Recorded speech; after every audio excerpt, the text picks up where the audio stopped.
All right, welcome back to the VIBE Edu podcast. As we are all over the country, as you see, TJ's background is not his normal setup. So, TJ, where are you? Before we, I know he's not. He doesn't have any Grateful Dead on. He looks professional today. So, TJ, where are you at? I'm in Nashville at the Superintendent Conference, AASA. Awesome. And it's a lot of fun. It's a great conference. Joe and I are the voice of AASA with the Conference Daily podcast. So check that out. 6 episodes with superintendents. Look at that shout out. I got lots of shout outs today. But let's rock and roll. Yes, because we have a brand new topic. It's mentorship and coaching. And today we're going to talk about specifically brand new teachers. So this is a topic that I think does not get discussed enough because we have some brand new minds coming in every single year in August. They typically do the same professional development. They come in early, they get their PD, and then they are thrust into their classroom. And we hope to God that they know what they're supposed to be doing. And typically, districts will attach them to a mentor.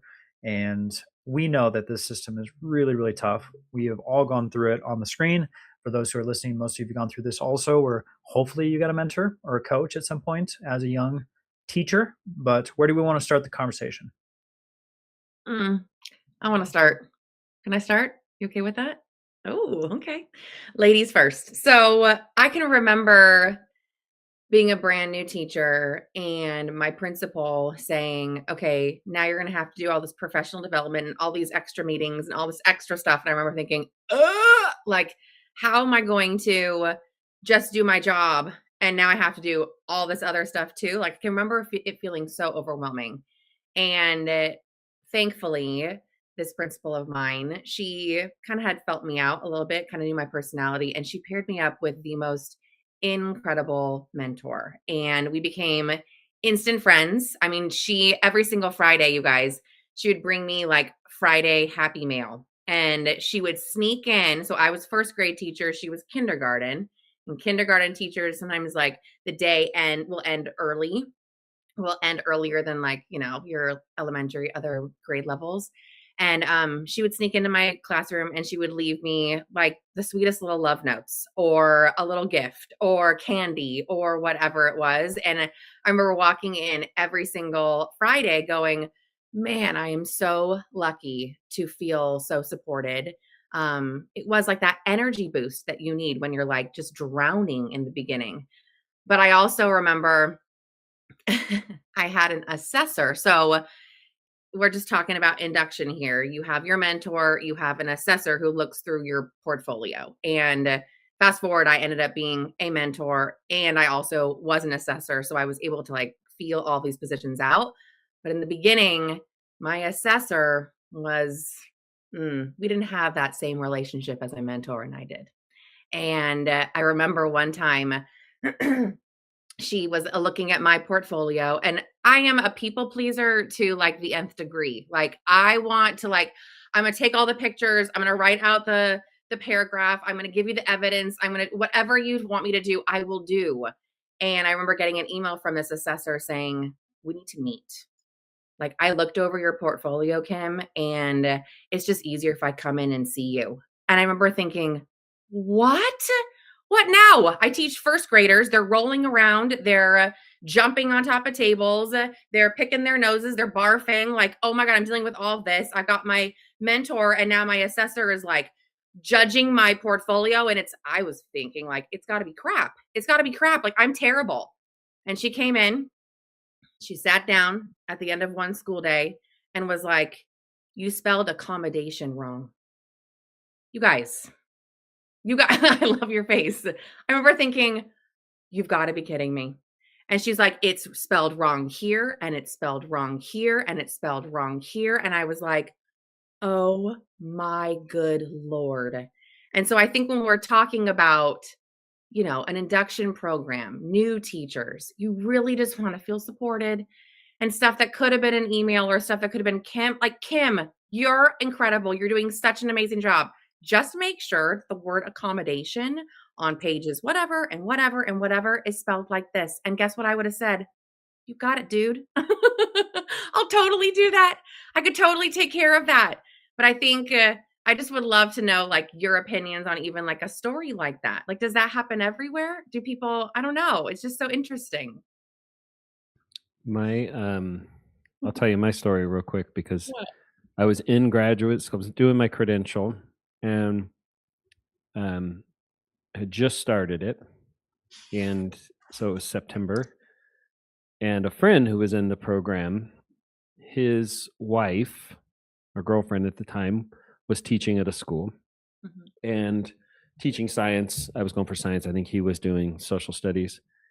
Somebody, I'll never forget, a 37-year veteran teacher just quit third week of school, which should be kind of a sign, but I didn't know. I was brand new, and they were trying to find a teacher now, 3 weeks into the school year, which is nearly impossible. So they're having a different sub every day.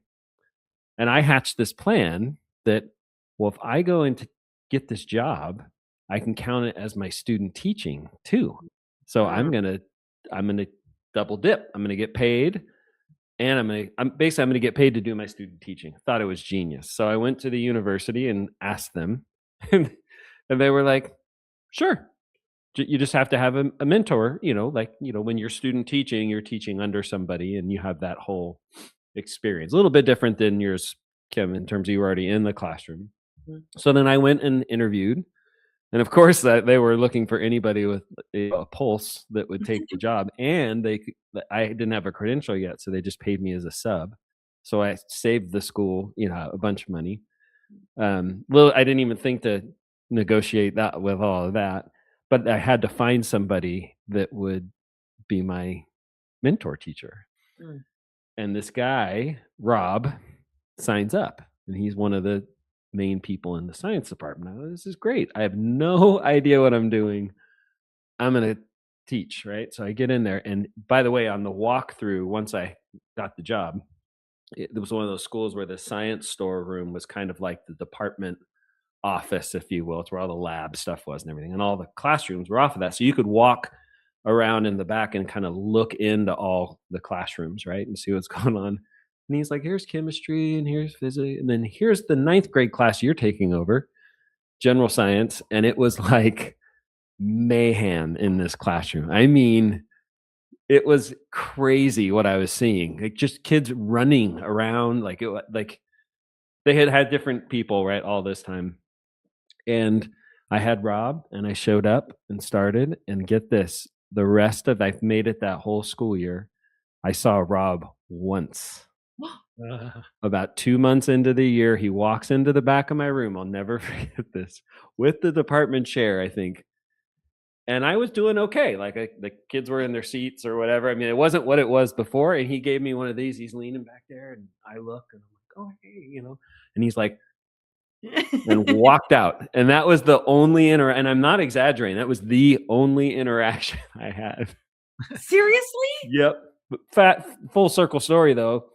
About 3 years ago, I was speaking at a conference, and I look in the audience, and I'm like, there's Rob.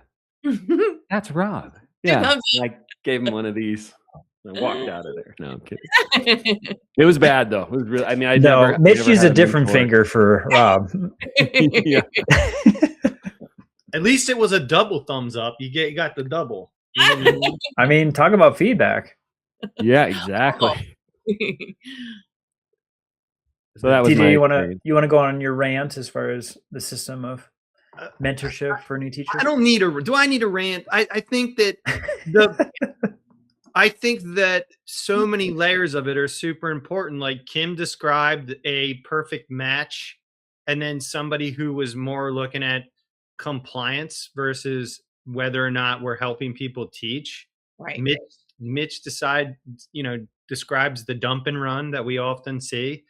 And I think that the 2 layers of like really importance is the match between the mentor teacher and the teacher, and making sure that's solid and there's a rationale behind it. I also think the mentor coordinator, that role is super important, because if they don't have a vision for mentoring teachers and they're just moving through the step-by-step process of compliance, then I think that's not good. And the other thing is, I don't think the same people, maybe some of the same people should be mentors year over year, but I think you should have to either apply to be a mentor or you get asked to be a mentor based on the mentees.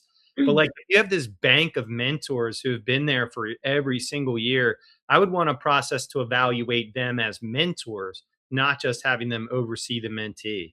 And then anybody with a reverse mentor mentality is on my team, meaning we can learn a lot from these new teachers. They know tech in some cases better than us. They know kids in some cases better than us.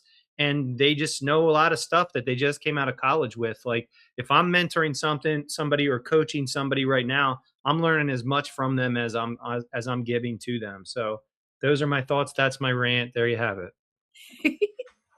Can we hunker down for just a second on the coaching of the mentors though? Because I think that's something that is a misconception, especially with administrative staff on schools, is they look and they say, oh, I'm going to find my best teachers or my go-to folks that I ask all the time to do things for me because I know they're going to do a good job. But at the same time, there's a lot of assumption there in regards to the fact that they know how to be a mentor and how to teach That's a good point. the new teachers how to do everything that they need to know within the classroom. And I think there's a lot of times where we have our spreadsheet and we look to make the assignment, and then we're good to go because we've done the compliance piece, right? The new teachers need to have a mentor, and we've assigned them to that. But going beyond that, I feel like a lot of times that's just like where it stops. Whereas, are we really teaching the teachers to be mentors or be coaches for those new teachers? Yeah, no, that's a critical point. I think underscore the fact that the mentor is just not a natural mentor because they're a good teacher. So one, they definitely should be a good teacher, but that doesn't make them a good mentor. So they need coaching on being a mentor. And then the other rules, like some rules that I've seen that I don't like, are when you have to have been a teacher for like 10 years or even 5. There's a lot of third-year teachers who would be great mentors for first-year teachers. The amount that you learn in your first 3 years that you forget what you learned in your first 3 years and your 6 through 10, that is transferable from a third-year teacher to a first-year teacher. So if your system requires mentors to have 10 years of experience or even 5, I would look at crossing that off if I could. I think there's something to consider too in terms of maybe this is just a secondary middle school and high school thing, but Kim weigh in on this. But when I was a mentor, it was most, I think, helpful when it was not in my subject area. So I would be a mentor deliberately for, let's say, an English teacher. And so when I'm in the classroom, I can't just focus on content and curriculum. I'm looking at instruction and pedagogy and what's happening. And I felt like those were much richer mentor-mentee relationships. Not to say we don't need mentorship within the subject area or grade level as well, because I think that's important. I'm just, the way we framed it, that kind of came from my department. When I was department chair, we mentored in kind of a subject specific way, but having as a new teacher somebody that can't get hung up on the subject because they're not an expertise at that grade level or that subject area, I think can be helpful. I love that you said that. I mean, when I was a mentor, oh man, I mean, she's like my best friend. She was a brand new teacher, and my friend Taylor and we became like instant besties. We also taught first grade together. So it was like we do everything together, right? We're going to dress up as 100-year-old ladies on the 100th day of school because that's what you do when you're a first grade teacher, right? We're going to talk about all the things. We're going to go out and we're going to have a beer after school, but we're also going to talk about what we're going to do for science and social studies and all of that. But I think when you said a richer, like the word richer mentorship, that when you said that, Mitch, I was like, I know now I personally am a better coach and mentor to teachers who don't necessarily teach first grade, right? They could teach any grade, be living in any state. And now I'm looking at all the things. I'm not Right. just honing in on the social studies or the dressing up or the cute events or whatever it is. That is a richer connection there. Mhm. But I was also thinking, and I wrote about this in my book, Becoming the Bison. I talked about advocating for mentorship and connection. And Taylor, I'll just talk about her for a hot second. Her first year teaching, she was at my school site. And then her second year, because of the numbers, right? Numbers of kids went down, students. And so she had to go to a different school. And the rule at the time was, okay, you're still in induction, right, Taylor? You're still in induction, but you can't be with Kim Gameroz anymore. You need to find another mentor at your new school site. And we cried, you guys, like for sure, probably over a glass of champagne or two. We were like, what do we do? How do we do this? Because the connection that we had, that safety also in like, this doesn't feel good. This isn't working for me. And like the no judgment, like it was just so incredibly special, the bond that we had. And when you have a mentor like that, you want to keep that. You need to keep that. And so she, as a brand new teacher, advocated for herself and went to that new principal and said, is there any possible way that we could make this happen? Like, I have to keep Kim. And at the time, I remember thinking, like, this is so silly. Like, you got to keep me. Like, you have me. Like, forever and ever, you have me. I'm your mentor. I'm your coach. But she did ask, and the first response was no. And then she advocated again, and they were like, okay, fine. And at the time, I think I had made the transition to working at the district office. And I think it truly was like okay, because Kim is now here, not necessarily in the classroom, will allow that. It was just so funky in the system, right? To like have to really feel like you're jumping through hoops just to have a good coach and mentor. But for anyone out there who's like, I know it's so weird, right? To think about shaking your head, Yeah. but like if you find someone that is like the perfect match, my advice for these new teachers out there, if something does happen where you can't be with them anymore or something like that, advocate for yourself or just make it happen. Like you always will have that person in your life, but like if there's a way to keep that mentorship going, then speak up for sure. The fact that that was a hill to die on I for know. your district is just seems like I you know. kind of solved the problem for them. Oh, sure, just stay with Kim. Okay, that's done. Like you were saying, Josh, earlier, like Yeah. spreadsheet lined up. That's one less thing. That just seems odd to me. My first experience, and she was a former English teacher. Once I was in the classroom and I had my first, like, had my credential, my first official job, changed my life. There's no question. And it was interesting because she went from that kind of mentor district level employee now, but mentor in classrooms, and then moved into the assistant principal role at our school, and then became the principal and the assistant soup. So as our, I was in the district for 18 years. I got to see her own journey too. But um, yeah, it was one of those really, really, you just got to have somebody in your corner. And if anybody tuning in right now is feeling like, and you're a brand new teacher and you feel like you don't, and that happens, right? Your mentor, it's fine, we're doing it, but you're not that, like, really that connection. And not that they need to become your best friend, but go seek them out on your own. I've mentioned this in other episodes. When I got hired at that particular school, I just was learning who can do this job, and that I kind of resonated with. And I just asked them if I could spend time in their classroom, and then asked them to go have coffee or go get a beer. Like, we just started developing this relationship that had some mentorship to it. So it's not always a formal placement where you're being guided and mentored. Mhm. I want to go back to something that you said, Mitch, about subject matter mentorship. I fully agree. Like for middle and high schools, I always advise that you don't oversee the department that you came from. Not even Mm. if like it's not that you came straight from that the department and now you're the assistant principal of the school, for example. I'm saying if you are a social studies teacher, you should not oversee social studies.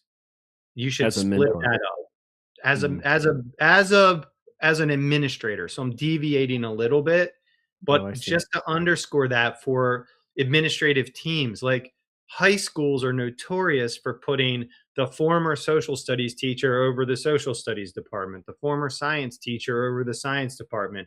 Oh no, we don't have somebody who used to teach math. Who's going to supervise the math department? I think that's thinking thinking. I think you should have to oversee all of the different departments, and we should divvy up the teachers based on their needs, their skill level, where they are developmentally, the types of things that you might be able to provide to a teacher. It's the same mentality around mentorship. It's not just departmentalizing and checking the box. It's really being intentional about how we support teachers and how we evaluate teachers, to Kim's earlier point, and how we professionally develop them through walkthroughs and evaluation systems and mentorship programs. But I'm not just looking to match things up neatly, because I don't think that makes sense. And by the way, I advised that when I was assistant superintendent. It's one thing that if I would go back in time, I would make that mandatory, that you had to do it that way. And some of my schools, they came along and they saw the benefits of it. But if I'm advising today, coaching a middle or high school principal, I always ask about the structure of who's mentoring, who's supporting these teachers, and how did you decide about that? Mhm. I'm going to throw out one strategy that changed my life as a teacher with a mentor, not a formal mentor. And I may have mentioned this before, but one of the people that I just knew, like admired as a teacher, I asked him if he would mentor me. And the thing we decided upon, because he was teaching full time with me, he couldn't really get into my classroom all the time. So for the mentor teachers out there, or people being mentored, the mentees,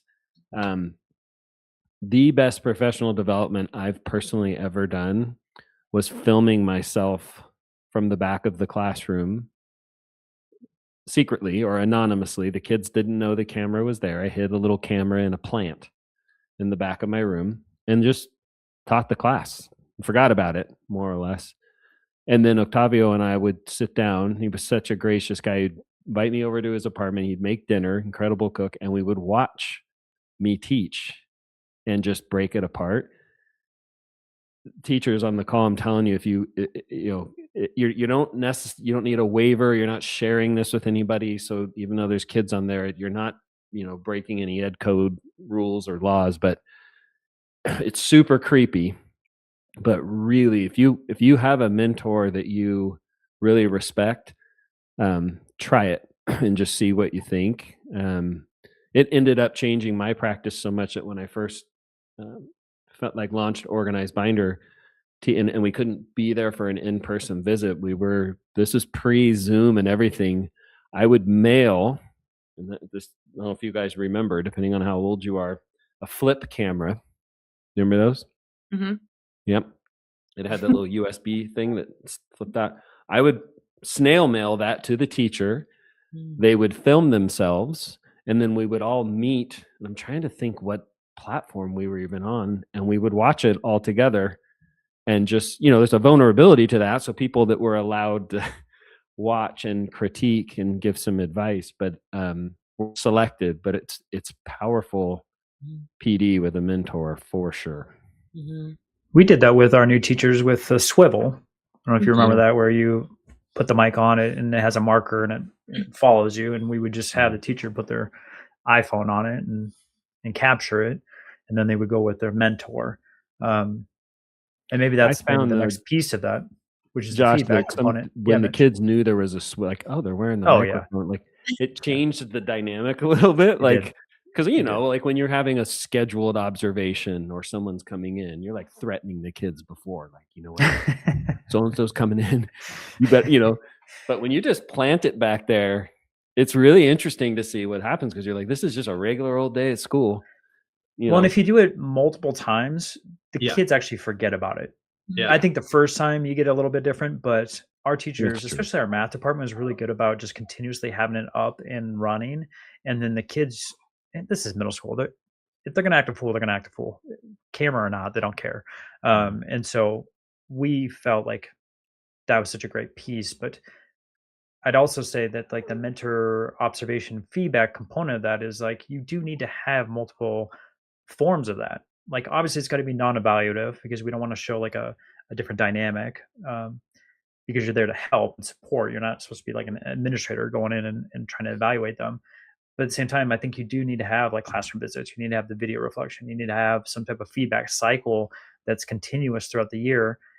Not Rob in the back with 2 thumbs up. I mean, like true feedback of what's going on. But that feedback also needs to be, and I think Kim, you were kind of talking to this TJ too, as far as like it needs to go beyond just the curriculum. It needs to go beyond just assessments. It needs to be like, yes, instructional practices, but also behavior systems. Like I support that all the time where a lot of the folks that I'm working with, like they talk about their program and getting their degree, and that was never really discussed as far as like behavior management and doing things in the classroom to like help that social emotional learning. Like that's a term they've heard of, but as far as like their experience, that doesn't exist. So, do we have a mentor to like walk them through that executive functioning? Mitch, to your point, like that's something that they should have knowledge on, but a lot of them don't moving into the workplace, in addition to the other fact of like school procedures, school culture, and like the boundaries of mental health and like how are you taking care of yourself? I mean, Kim, you have a mentor, it sounds like, that you got to go and like have drinks with and like get a component of that. Like you need to be connected to other educators beyond just the school building. And so you got to live that, where a lot of folks, that's not the dynamic that they see with a first year teacher and a mentor. Yep. And then I want to go one step further too and say, why do we only give mentors to just first year teachers? Why does that not go beyond to our second year teachers, our third year teachers? Like who determined that after 1 year we are an expert and we don't need support anymore? My district was 2 years. Yeah, ours was 2. And, I think, we have been working with a lot of teachers who want to be mentors and coaches. And recently, my 2 members of my team, they were out visiting a school district, and we were talking about what their coaching day was going to look like and feel like. And they had asked, like, what do we say? Like, what do I say to a teacher? And it could be a new teacher, it could be anybody, but I'm just saying, like, they were really confused. Like, how do I even like talk to teachers about what's going on in their classrooms? And so what we decided to do was using Voxer. When I would message teachers, and this just happened, you guys, like over the past 2 weeks, anytime a teacher came to me on Voxer talking about whatever was going on in their classroom, it could be curriculum stuff, it could be behavior stuff, it could be anything. Of course, I send them a Voxer back, right? A voice memo back to them, walking them through the solution. And what we did was I forwarded some of those conversations to my mentor teachers, the ones of just me speaking, and we analyzed what I was saying. And it was really, really interesting. It was eye-opening for me because I do this all day long with the teachers, right? And I just like, I am me. I'm doing these things. It's intentional, but to analyze the crap out of the intentionality behind all of it, to hear my mentor teachers go, oh my God, that pause that you did after that, or the way you started with, paint me a picture of what it feels like in your classroom when you walk in.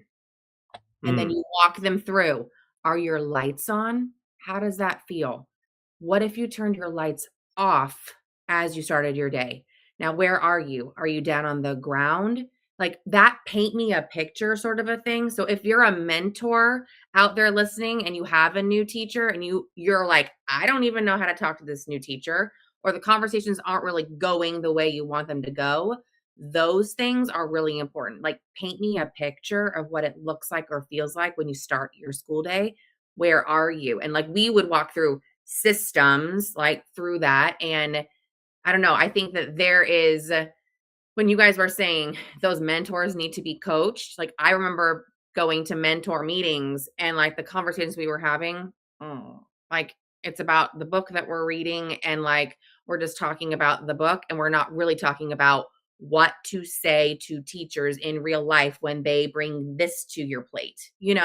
Like those scenarios, you need to practice that, and you need to do it often. You need to hear it, you need to analyze it, you need to practice, you need to be like, you got to cannonball into that work. It's not just like, I'm a mentor, and it's not just the Friday gifts, and it's not just the beer after school. Like, it's all of these things, and it takes work to be effective. So yeah. One thing I would say too to assistant principals and principals, just because the district or the state has a mentoring program doesn't mean you should be hands off with it in terms of how it unfolds.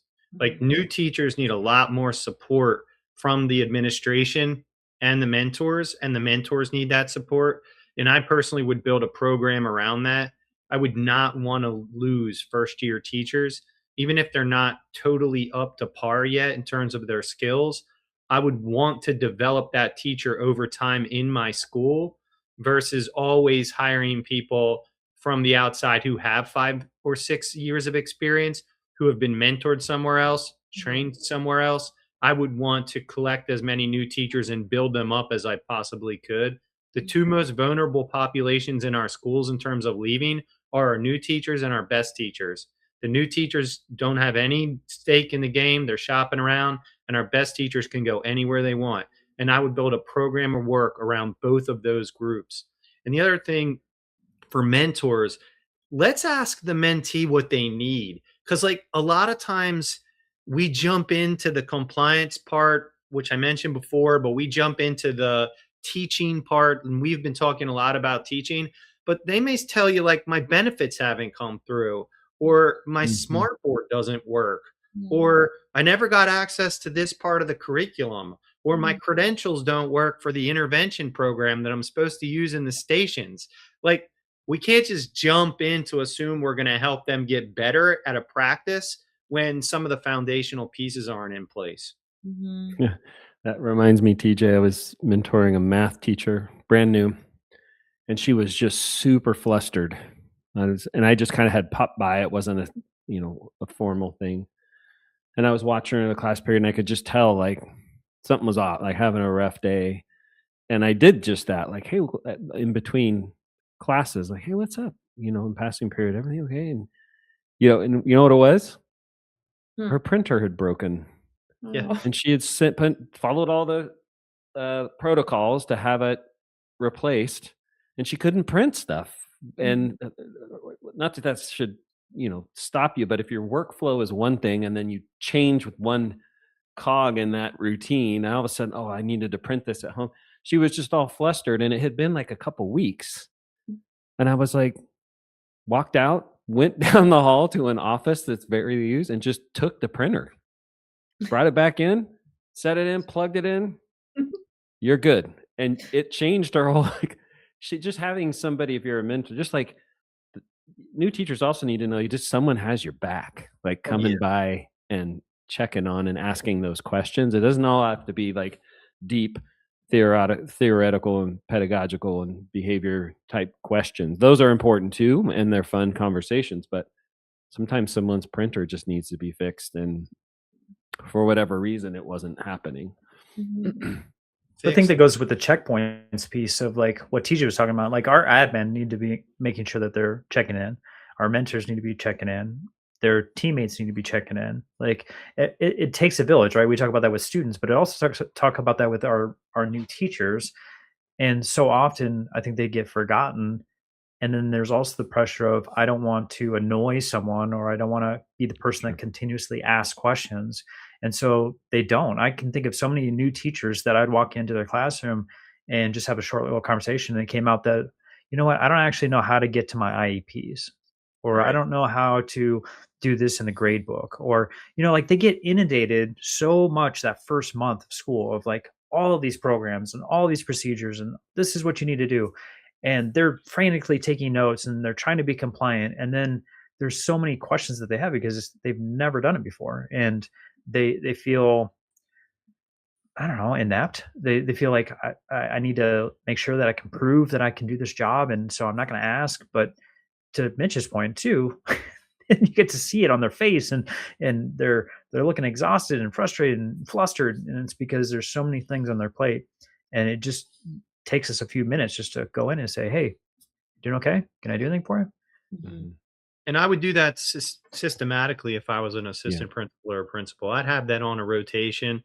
I would make sure that I did not let a new teacher leave any week of the year without me touching base somewhere towards the end of the week. How did things go? Mhm. And I just beg people, anybody who's listening, do not tell new teachers that it gets easier. It doesn't get easier, they get better. And so Mhm. let's help them get strong, not make them think that somehow there's a miracle coming. Mhm. Yeah, that's the truth. I was thinking too, I mean, TJ, I always think of that saying that you just said, and I think I used it even like multiple times this week with a few of my teachers who are getting really hard on themselves because right now they're really feeling it, right? And I was like, remember, it doesn't get easier. You get better at it. Like I hear you in my brain, but another piece of advice is like, if a new teacher is quiet, don't think that they're okay. That's your Mhm. signal that you need to go and you need to check in on them. Like the quiet, and I know that. I know that. Like as soon as my teachers start getting quiet, I like send out my troops, right? My mentor teachers. I'm like, nope, it's this one and this one and this one over in this group, and this one and this one and this one over in this group, and this one and this one and this one in this group, and I've got these ones, and go.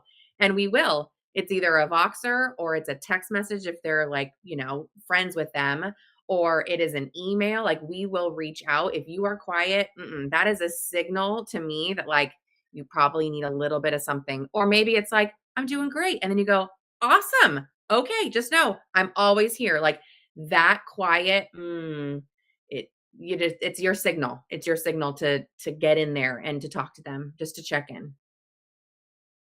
Yeah, and it's worth saying for the new teachers, October and February are a real thing Yes, they in are. the school year. And Mhm. at least in our time zones in North America, there's something about October and February. So if you're feeling it, Mhm. everybody's feeling it right now. It's that You're not alone. time of the year. Yeah. All right, I'm looking at the time. We're going to wrap this up. This was the new teacher component of it. The next time that we get together, we're going to talk about the veteran teachers in regards to mentorship and coaching. So super excited about that. Kim, as always, we are talking the VIBE Edu event.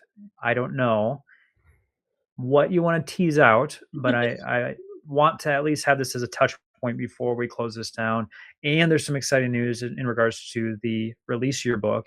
Mhm. So will you update us all on your things? Yes. So Becoming the Bison is available on Amazon for pre-order, and it is already a top new release and number one in multiple categories. It just speaks to the herd. It truly does, right? Like the teachers have been feeling lonely. You have been feeling exhausted. You have been feeling frustrated. You've been searching for a lifeline. And this is it. This is your anchor. This is what you fall back on. So Becoming the Bison is available for pre-order on Amazon, and it will be in your pretty little hands on March 2nd, which is International SEL Day. Talk about intention there. And then as far as VIBE EDU goes, July 31st at the Arctic. And then August 1st, it will be at Avenue of the Arts in Costa Mesa for our VIP. We'll do our coaching. We'll be there with them, just getting like all in on all of the mentorship, all of the strategies, systems, advice, things that you need to start your school year strong. So, get ready because tickets are going to be on sale soon. Well, we'll keep teasing that out, especially the second day component of that, because that's brand new for this event. So stay tuned as we're going to be kind of dripping stuff out for you and teasing out all the awesomeness that's going to happen. So for those who were there last year, it's just going to be a step above what you saw and felt. If you were on social media and missed it, make sure that you are jumping in soon to buy those tickets. We cannot wait to see you in person. And this year, TJ Vari will be in person. So that in itself is worth the ticket. So with that, we're so excited to be with you once again. And TJ, thank you for joining us, even though you're on the road. And we can't wait to see everyone again next week.